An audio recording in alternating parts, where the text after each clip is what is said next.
ଚାଲିବା ସମୟରେ କେତେକ ବିଷୟ ପ୍ରତି ସଚେତନ ହୋଇପାରିଲେ ଚାଲିବାର ଶୈଳୀ ମାର୍ଜିତ ହେବା ସହ ସୌନ୍ଦର୍ଯ୍ୟ ଓ ବ୍ୟକ୍ତିତ୍ୱ ଆକର୍ଷଣୀୟ ହୋଇପାରିବ। ଚାଲିବା ସମୟରେ ଧ୍ୟାନ ଦିଅନ୍ତୁ ଯେପରି ଆପଣଙ୍କର ଚପଲର ଶବ୍ଦ ଶୁଣା ନଯାଏ ବା ଚପଲରୁ ଧୂଳି ନ ଉଡ଼େ। ଚାଲିବା ସମୟରେ ଅଣ୍ଟା ହଲାଇ ବା ମୁଣ୍ଡ ହଲାଇ ଚାଲନ୍ତୁ ନାହିଁ, ଏହା ଅଶିଷ୍ଟତାର ଲକ୍ଷଣ। ରାସ୍ତା ମଝିରେ ବା ଅସ୍ୱାଭାବିକ ଭାବରେ ଚାଲନ୍ତୁ ନାହିଁ। ସଡ଼କ ଉପରେ ଚପଲ ଘୋଷାରି ଘୋଷାରି ଚାଲନ୍ତୁ ନାହିଁ। ଯଦି ଚପଲ ଛିଡ଼ିଯାଏ ତେବେ ତାକୁ ସାଙ୍ଗେ ସାଙ୍ଗେ ଦୋକାନକୁ ନେଇ ସଜାଡ଼ି ଦିଅନ୍ତୁ ବା ରିକ୍ସାରେ ଘରକୁ ଫେରି ଆସନ୍ତୁ। ଚାଲିବା ସମୟରେ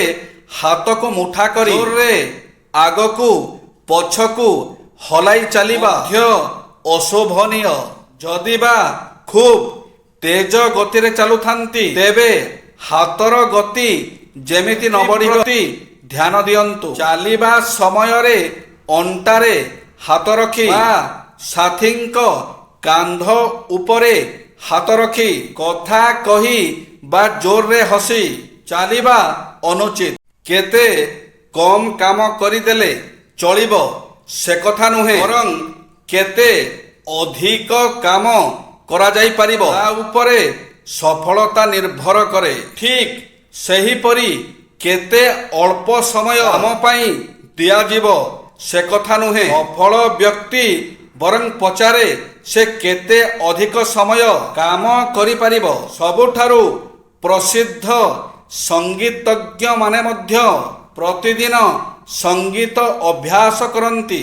ସଫଳ କାମ ଲୋକେ ନିଜର ସଫଳତା ପାଇଁ କ୍ଷମା ପ୍ରାର୍ଥୀ ହେବା ଆବଶ୍ୟକ ନାହିଁ, କାରଣ ସେମାନେ କଠିନ ପରିଶ୍ରମ ଅଧ୍ୟବସାୟ ବଳରେ ହିଁ ଏହା ହାସଲ କରିଛନ୍ତି। ଏହା ସହଜରେ ମିଳିନାହିଁ। ଆମେ ଯାହା ସବୁ ଉପଭୋଗ କରୁଛେ ସେ ସମସ୍ତ ଜିନିଷ କାହାର ପରାକାଷ୍ଠାର ଫଳ। କିଛି କିଛି କାର୍ଯ୍ୟ ଆମ ଦୃଷ୍ଟିରେ ପଡ଼େ, ଅନ୍ୟ ସବୁ ଦୃଷ୍ଟି ଅନ୍ତରାଳରେ ରହିଯାଏ, କିନ୍ତୁ ଉଭୟ କାର୍ଯ୍ୟ ସମାନ ଭାବରେ ଗୁରୁତ୍ୱପୂର୍ଣ୍ଣ।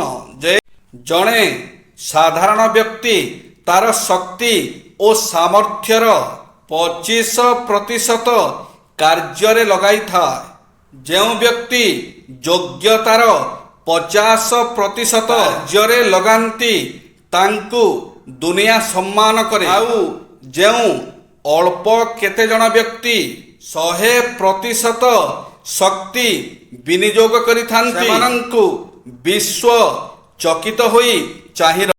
ନକାରାତ୍ମକ ମନୋବୃତ୍ତିର ଫଳାଫଳ। ନକାରାତ୍ମକ ମନୋବୃତ୍ତି ଯୋଗୁଁ ଆମ ଜୀବନଟି ଗୋଟିଏ ପ୍ରତିବନ୍ଧକ ପରିପୂର୍ଣ୍ଣ ରାସ୍ତା ହୋଇଯାଏ ତଥା ଆମେ ଆମ ନିଜ ପାଇଁ ଗୋଟେ ବଡ଼ ବୋଝ ହୋଇଯାଉ। ନକାରାତ୍ମକ ମନୋବୃତ୍ତି ସମ୍ପନ୍ନ ଲୋକ ପାଇଁ ବନ୍ଧୁତା, ଚାକିରି, ବିବାହ ଏପରିକି ସାଧାରଣ ମାନବୀୟ ସମ୍ପର୍କ ତୁଲାଇବା ମଧ୍ୟ କଷ୍ଟକର ହୋଇପଡ଼େ। ସେମାନଙ୍କର ମନୋବୃତ୍ତିର ସମ୍ଭାବ୍ୟ ପରିଣାମ ଗୁଡ଼ିକ ହେଲା ତିକ୍ତତା, ବିରକ୍ତି, ଉଦ୍ଦେଶ୍ୟହୀନ ଜୀବନଯାପନ, ସ୍ୱାସ୍ଥ୍ୟହୀନତା। ଜୟ ଶ୍ରୀ ଜଗନ୍ନାଥ।